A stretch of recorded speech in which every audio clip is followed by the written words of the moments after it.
Queridos, nós vamos abrir a palavra de Deus na primeira carta de Paulo aos Tessalonicenses, capítulo 5. Nós vamos do verso 12 até o verso 22. São orientações práticas do apóstolo Paulo nessa primeira carta que ele escreve à igreja de Tessalônica. Nós vamos focar apenas no verso 18, mas eu queria ler o contexto todo. Capítulo 5, do verso 12 a 22 da primeira carta de Paulo aos Tessalonicenses. Irmãos, pedimos que vocês tenham em grande apreço os que trabalham entre vocês, que os presidem no Senhor e os admoestam. Tenham essas pessoas em máxima consideração, com amor, por causa do trabalho que realizam. Vivam em paz uns com os outros. Também exortamos vocês, irmãos, a que admoestem os que vivem de forma desordenada, consolem os desanimados, amparem os fracos, sejam pacientes com todos. Tenham cuidado para que ninguém retribua aos outros mal por mal. Pelo contrário, procurem sempre o bem uns dos outros e o bem de todos. Estejam sempre alegres, orem sem cessar. Em tudo deem graças, porque esta é a vontade de Deus para vocês em Cristo Jesus. Não apaguem o espírito, não desprezem as profecias. Examinem todas as coisas, retenham o que é bom e abstenham-se de toda forma de mal. Até aqui a leitura da palavra de Deus. Oremos mais uma vez. Pai bendito, te damos graças por essas exortações práticas que servem de farol, de lâmpada para os nossos pés, para vivermos a vida diária como cristãos. E nós oramos que o Senhor nos ajude, especialmente a, em tudo, dar graças. Uma atitude difícil, ó Deus, quando o nosso coração está triste, abatido, quando nós vemos as coisas sem esperança. Nós oramos que o Senhor nos ajude a ver como o Senhor vê e entoar graças ao Senhor em todo o tempo. Eu oro então que o Senhor console cada coração aflito nessa manhã, que cada coração triste, abatido, que o Senhor encha com espírito de gratidão e de louvor. É o que pedimos em nome de Jesus. Amém. Queridos, Paulo escreveu essa carta porque ele não conseguiu voltar à igreja de Tessalônica para terminar o trabalho que ele tinha feito. Ao livro de Atos, capítulo 17, nos diz que ele chegou à cidade, pregou o evangelho, talvez ele tenha ficado entre 1 mês a 2 meses pregando o evangelho ali, nasceu uma igreja, mas a perseguição contra ele foi muito intensa e Paulo se viu obrigado a fugir da cidade. E ele planejava voltar para continuar o trabalho de discipulado, edificação da igreja, mas ele nos diz, nessa carta e na carta seguinte, que ele foi impedido várias vezes, inclusive pelo diabo, de voltar lá. Então, como ele não podia ir, ele mandou Timóteo. E Timóteo vai, chega em Tessalônica, ajuda a igreja, abençoa a igreja, passa um tempo com os irmãos e volta para Timóteo, volta para Paulo, trazendo boas notícias. Os recém-convertidos estão bem, eles estão passando por grandes tribulações, sofrimento e perseguição, que era normal acontecer naquela época, quando alguém se convertia a Cristo Jesus, mas eles estavam firmes, eles entendiam porque que Paulo teve que fugir da cidade, eles não tinham remorso contra o apóstolo Paulo por isso, nem mágoa, porque Paulo aparentemente abandonou o rebanho. Eles entenderam as razões, e eles tinham algumas questões também que Paulo tinha deixado inacabadas, perguntas sobre a vinda do Senhor, perguntas sobre a vida moral, a pergunta sobre santificação, vários questionamentos. Então, Paulo escreve essa carta com o objetivo de atender a todas essas demandas. Na carta ele agradece a Deus pela vida dos Tessalonicenses, ele dá uma explicação, mais uma explicação por que é que ele saiu, que está no capítulo 1, e no capítulo 2, fala das motivações dele, e então responde algumas questões que foram trazidas por Timóteo, e agora no final ele traz orientações práticas sobre como aqueles convertidos deveriam viver no meio dos sofrimentos. Ele no verso 12 a 13 pede que os Tessalonicenses sigam os seus líderes, pastores e presbíteros que já haviam sido colocados na liderança da igreja, e do verso 14 até o verso 15, Paulo dá orientações de como eles deveriam tratar uns aos outros, se exortando, admoestando, cuidando dos desanimados, amparando os fracos, tendo paciência com todo mundo, ninguém devia pagar mal com mal. E aí ele dá 3 orientações muito breves que estão unidas sobre 3 assuntos que têm a ver com a nossa vida espiritual e nosso relacionamento com Deus. O primeiro é: estejam sempre alegres, no verso 16, o alegrai-vos sempre. Segundo, orem em todo tempo, no verso 17. E o terceiro, em tudo deem graças. São 3 imperativos, são 3 ordens, uma após a outra, e juntas elas compõem aquilo que Deus quer que nós façamos o dia todo dia, com relação a Ele. Que a gente seja sempre alegre, que a gente ore o tempo todo e que a gente dê graças em toda e qualquer situação. Eu vou focar somente no verso 18, pensando na nossa situação. Nós estamos chegando ao final de um ano que a gente olha para trás e não vê muita coisa pela qual dar graças. Foi um ano difícil, foi um ano complicado, um ano de pandemia, um ano de restrições, um ano de aperto financeiro, um ano de incertezas políticas no cenário mundial e no nosso cenário local também, um ano que abalou a vida de todo mundo, que vai deixar marcas, e muita gente diz, um ano a ser esquecido. Como é que nós vamos fazer com esse versículo aqui, em tudo dai graças, olhando para 2020? O ano está terminando. Então, era isso que eu queria fazer com vocês. Pegar essa passagem, entender o que é que Paulo está dizendo aqui e de que maneira nós podemos obedecer essa ordem de estar sempre gratos, mesmo num ano como esse que passou. Muito bem, então quero trazer aqui 6 ou 7 pontos desse versículo 18, visando um entendimento melhor do que Paulo está dizendo aqui, para que nós possamos obedecer. Em primeiro lugar, entender o que é que significa dar graças. Em tudo deem graças. Dar graças significa, obviamente, agradecer, reconhecer um favor que nos foi dado e manifestar isso ou em privado ou de maneira pública. Manifestar esse fato, esse reconhecimento. Eu estou agradecido por esse favor que me foi feito, por essa bênção que me foi dada, por esse benefício que me foi concedido. E fazer isso em particular para a pessoa que nos concedeu isso ou em público quando possível e apropriado, pensando aqui nos cultos da igreja, particularmente naqueles momentos em que nós podemos agradecer a Deus. É isso que é dar graças. Essa palavra, ela tem um sentido um pouquinho mais profundo, ela é encontrada em muitos documentos gregos antigos, no sentido do nosso obrigado. Por incrível que pareça, o nosso obrigado está muito mais próximo do sentido original do que dar graças. Porque nesses documentos antigos, a gratidão era expressa quando a pessoa reconhecia que tinha uma dívida para com aquela pessoa que lhe concedeu o benefício. Você ajudou alguém e aquela pessoa respondia, eu estou em dívida com você. Você me fez um favor e, portanto, eu estou lhe devendo, que é o nosso obrigado. Não é isso que o nosso obrigado significa? Eu estou obrigado a você. Quer dizer, eu estou obrigado, por gratidão, a lhe fazer algum benefício ou a atender algum pedido seu, tendo em vista tudo que você me fez. Então, dar graças a Deus, em resumo, significa dizer a Deus, eu reconheço o que o Senhor me fez, eu reconheço todos os benefícios e eu estou obrigado, pela gratidão, pela alegria do meu coração, a obedecer o que o Senhor deseja, a fazer o que o Senhor deseja de mim. E dizer isso a Deus em particular ou em público.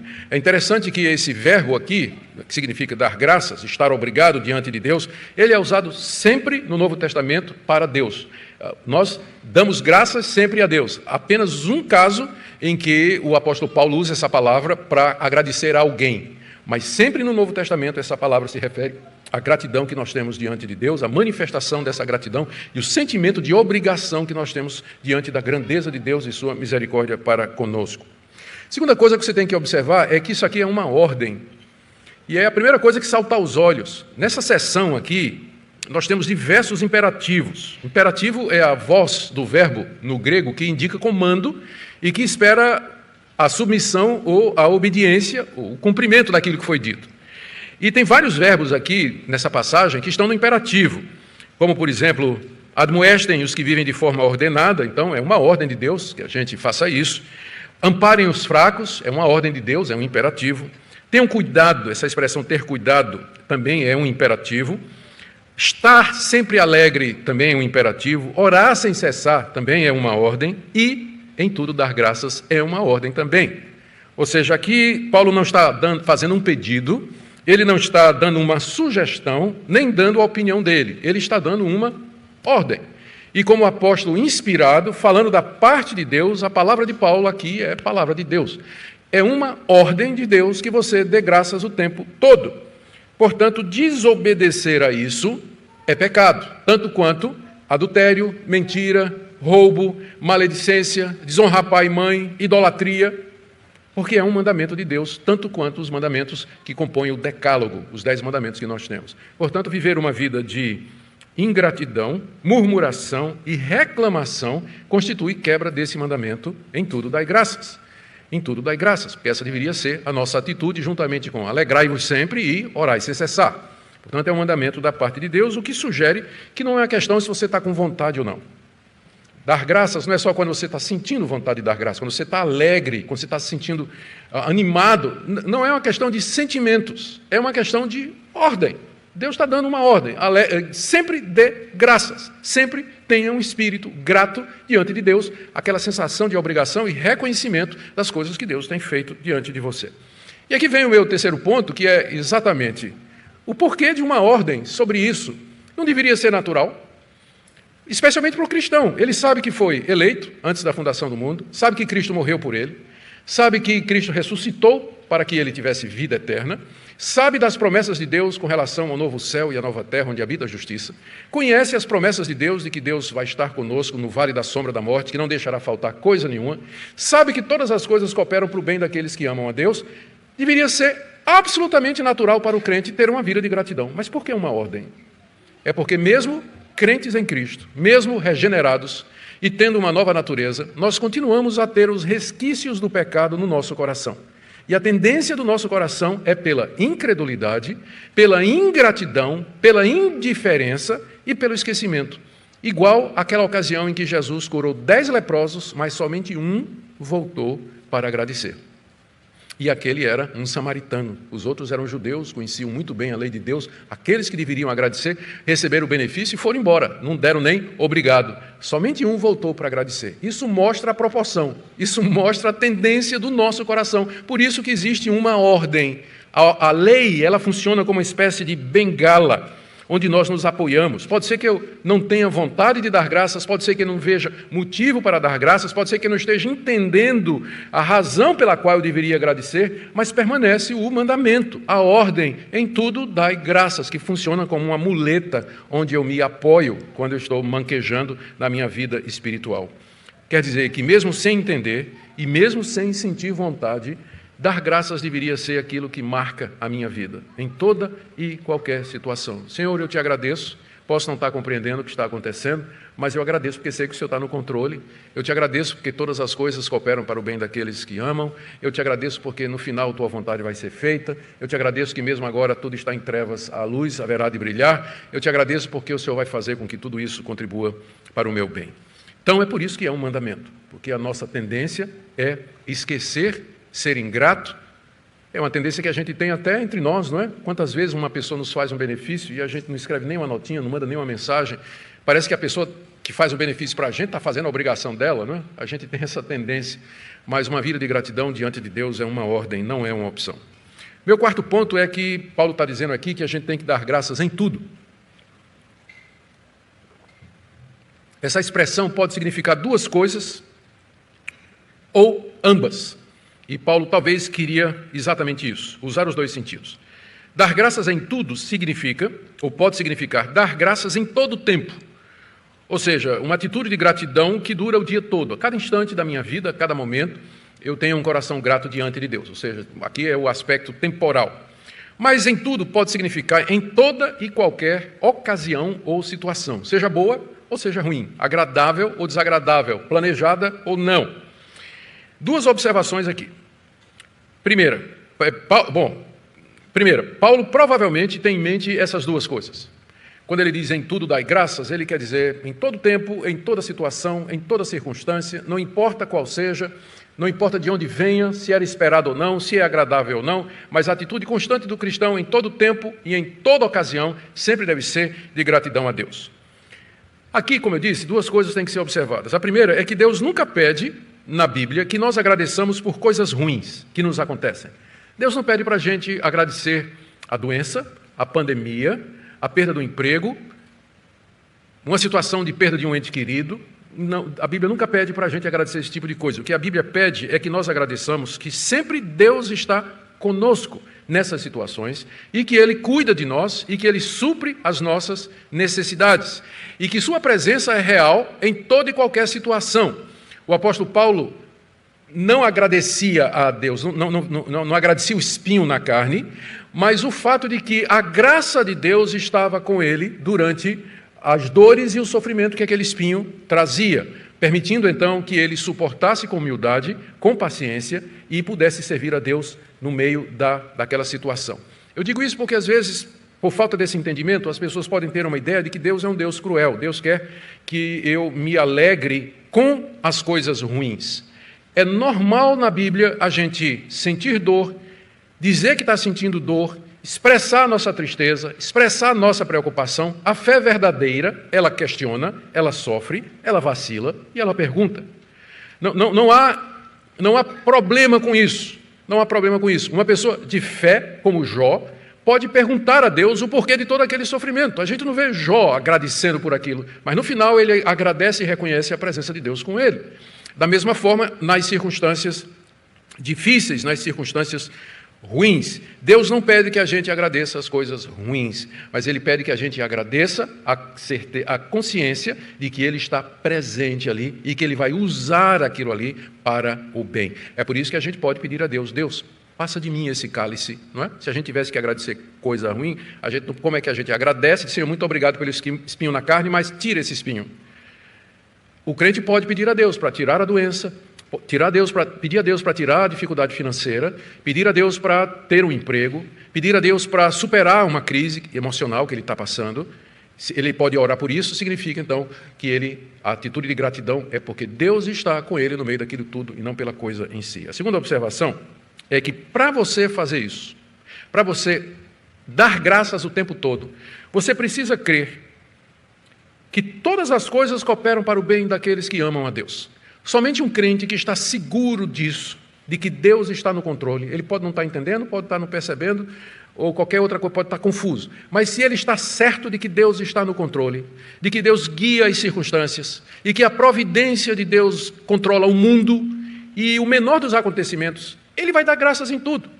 Mas se você não tem essa convicção de que Deus de fato controla todas as coisas, que nada acontece que não seja da vontade de Deus e pelo seu decreto, se você não está convencido de que Deus, a vontade dele prevalece e que ele faz o que ele quer e que ele sempre quer o que é bom para nós, você nunca vai poder obedecer esse mandamento, porque você sempre vai ficar na dúvida, dizendo, como é que eu vou dar graças nessa situação?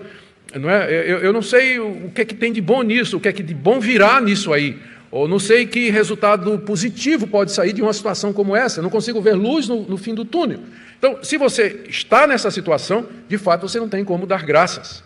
Mas o crente que confia fielmente em Deus canta de alegria.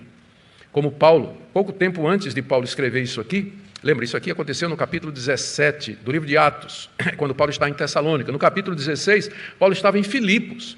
E lá ele ficou preso, ele foi preso pelas autoridades, acusado por um homem que tinha perdido o lucro, que tinha como uma escrava possessa de um espírito adivinhador. Paulo expeliu o espírito daquela moça e o homem perdeu a fonte de lucro. Acusou Paulo, juntamente com outros ali, o sindicato dos adivinhadores de Éfeso, de Filipos, e Paulo acabou preso, foi surrado, ilegalmente, porque ele era cidadão romano, ele tinha direito a um julgamento, mas passaram por cima da lei, bateram em Paulo, prenderam Paulo, e diz o texto lá em Atos capítulo 16, que por volta de meia-noite, Paulo e Silas, seu companheiro, na prisão, cantavam louvores a Deus, oravam e entoavam hinos a Deus. Como é que Paulo, depois de ter sido torturado, chicoteado, os pés no tronco, ali, meia-noite, naquela prisão, lá numa prisão subterrânea lá, ele conseguia cantar e louvar a Deus, a não ser que ele sabia que Deus estava no controle de todas as coisas, que sua vida estava nas mãos de Deus e não importa o que acontecesse com ele, seria sempre para o seu bem,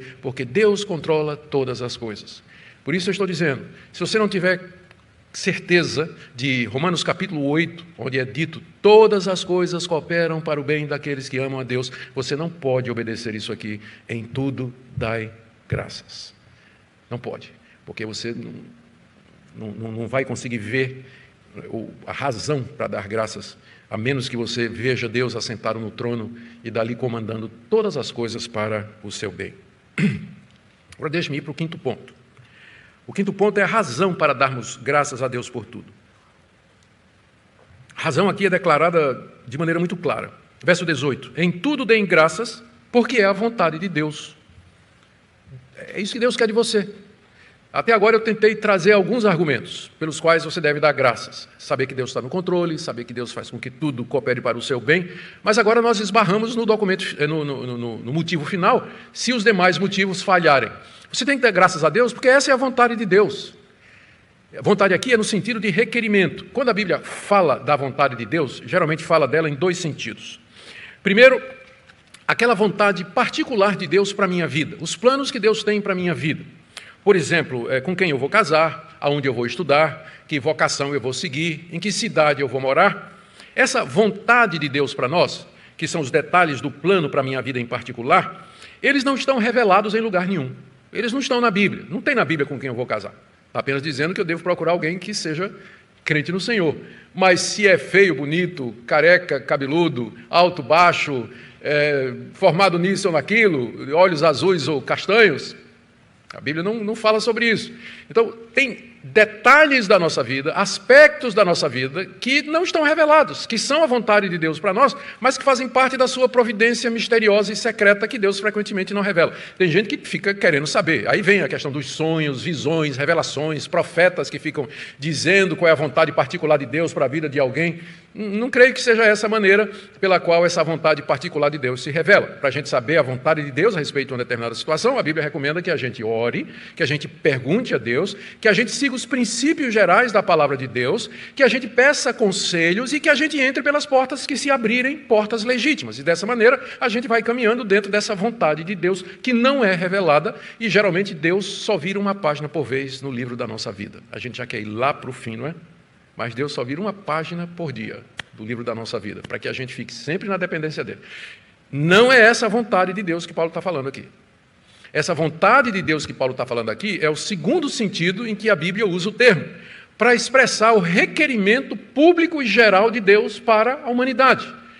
Por exemplo, aqui mesmo nessa carta, no capítulo 4, no verso 3, o apóstolo Paulo diz assim: esta é a vontade de Deus, a santificação de vocês. A vontade de Deus é que vocês sejam santos.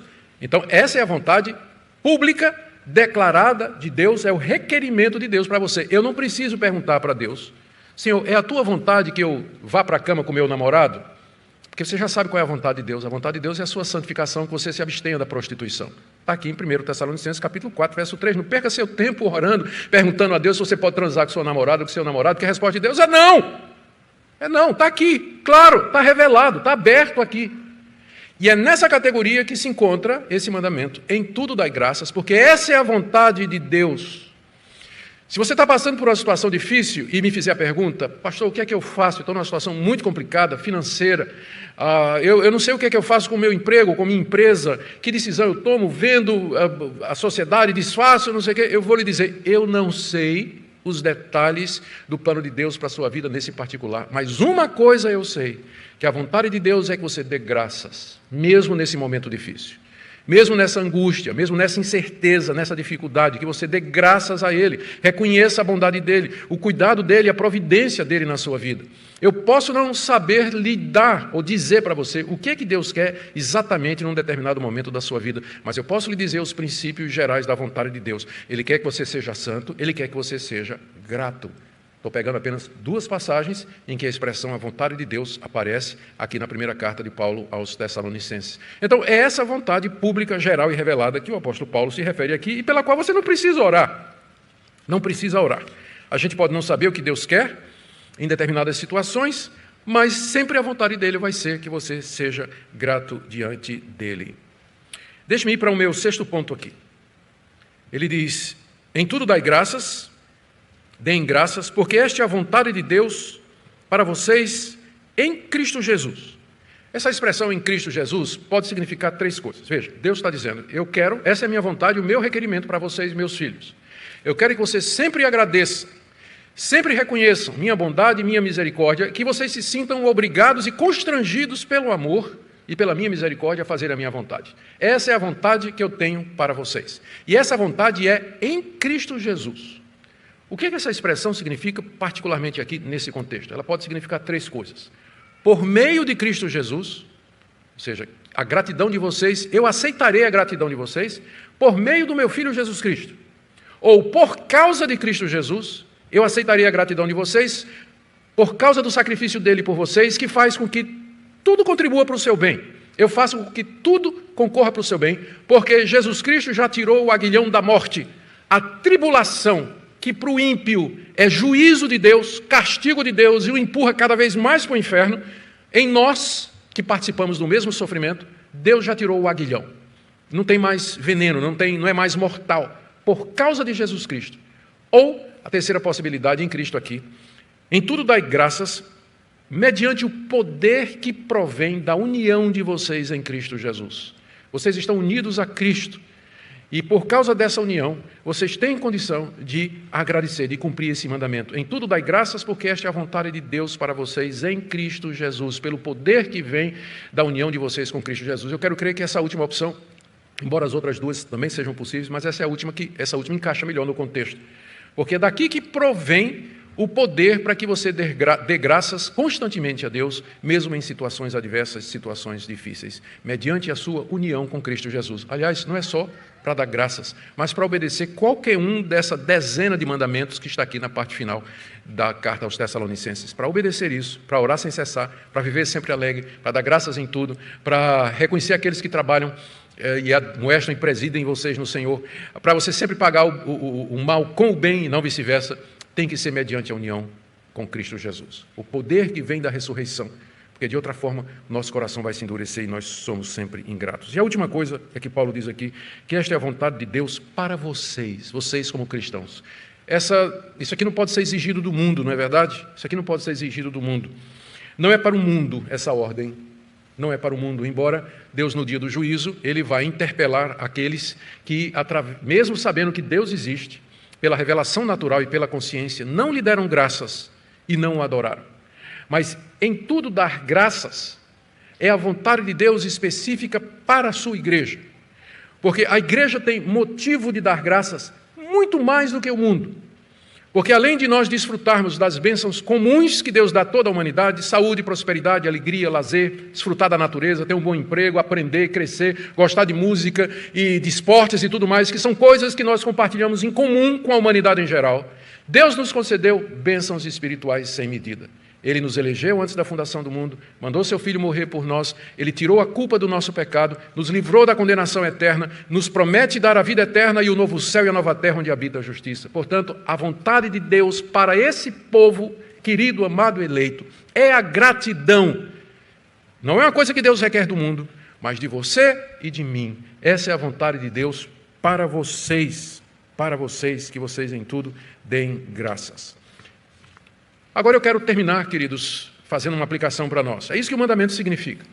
O mandamento quer que a gente viva uma vida de gratidão, uma vida de obrigado diante de Deus, expressão pública disso, e o que significa sempre um espírito grato, um espírito alegre, um espírito de oração. No certo sentido, em tudo dai graças, engloba orai sem cessar e vivam sempre alegres. Porque na hora que a gente faz isso, está cumprindo esses mandamentos todos. Quais são os pecados, então, que são proibidos aqui? E aqui eu quero que você examine o seu coração. Primeiro, a incredulidade.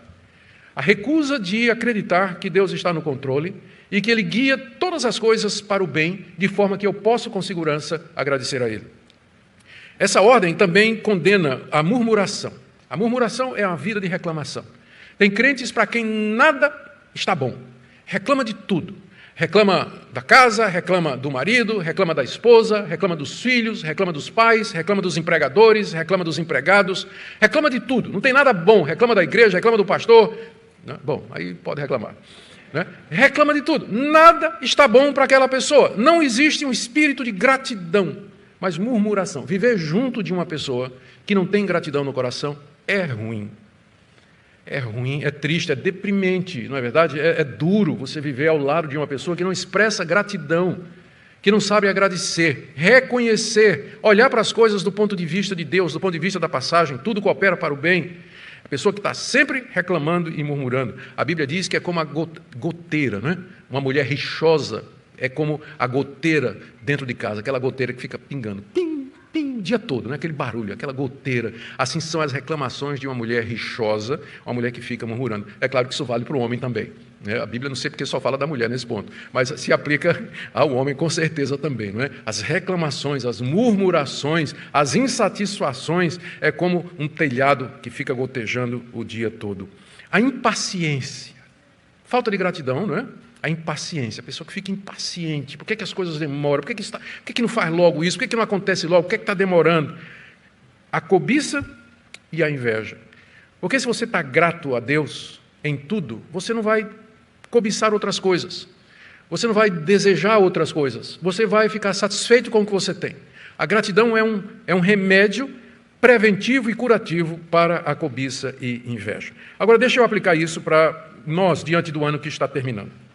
Como eu disse no início, sem dúvida, esse foi um ano extraordinariamente difícil, com a pandemia, a crise econômica, a crise política, as incertezas futuras, a aflição psicológica que muita gente passou e está passando. Deus não está pedindo que você agradeça pela pandemia, pela crise, pela perda do emprego, diminuição salarial, fechamento da sua empresa, do isolamento social e tantas outras coisas. Mas Ele quer que nós nos lembremos que Ele nos sustentou apesar de tudo. Que Ele esteve presente conosco, cada momento, a cada dia desse ano. Que Ele nos preservou a vida e a saúde. E que os que dentre nós partiram firmes no Senhor, confiantes no Senhor.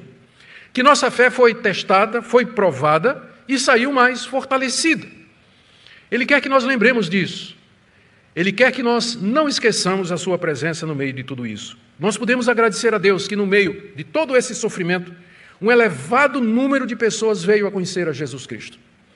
Eu tenho pregado em vários lugares aqui no nosso país, tenho conversado com pastores de diversas outras igrejas e todos são unânimes em dizer que durante a pandemia dois fenômenos aconteceram.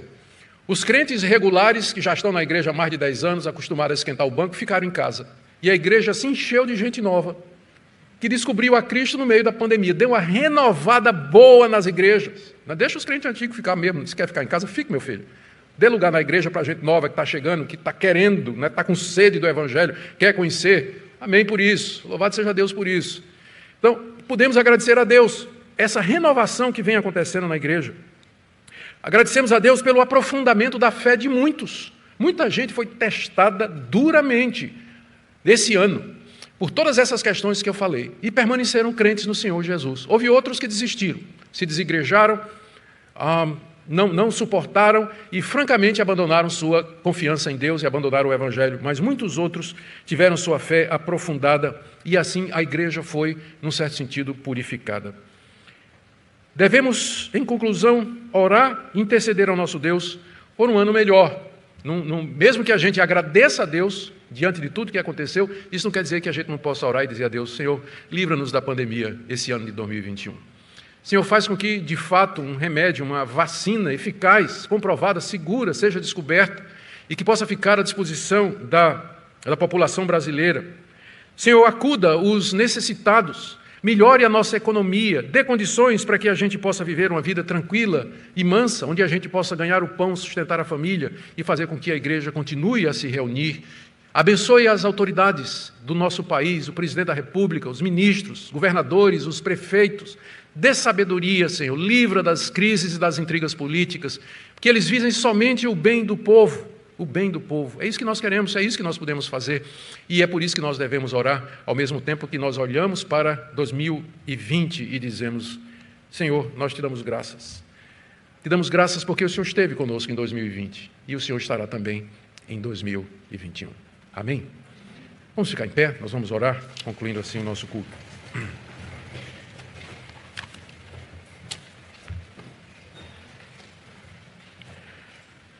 Ó Pai, nós agradecemos o ano que finda, nós agradecemos que no meio de toda essa pandemia, crise econômica, política, mundial, ao sofrimento psicológico, emocional, ao isolamento, o Senhor esteve conosco. O Senhor nos preservou a fé, o Senhor nos guardou, o Senhor nos sustentou. O Senhor em tudo esteve com os seus filhos. Nós queremos pedir perdão pela ingratidão, pela incredulidade, pelos momentos de vacilação. E nós suplicamos, ó Deus, que em 2021 o Senhor nos conceda a graça de um ano melhor, um ano livre dessa pandemia, um ano onde nós possamos retomar nossas atividades normais, levar a vida, Senhor, evangelizando, pregando a Tua palavra, ganhando pão, criando os filhos, estudando, trabalhando, contribuindo para um Brasil melhor. Oramos pelas autoridades constituídas, ó Deus, em todos os níveis, que o Senhor dê a eles espírito público, que dê a eles consciência, ó Deus, de buscar aquilo para o que foram eleitos.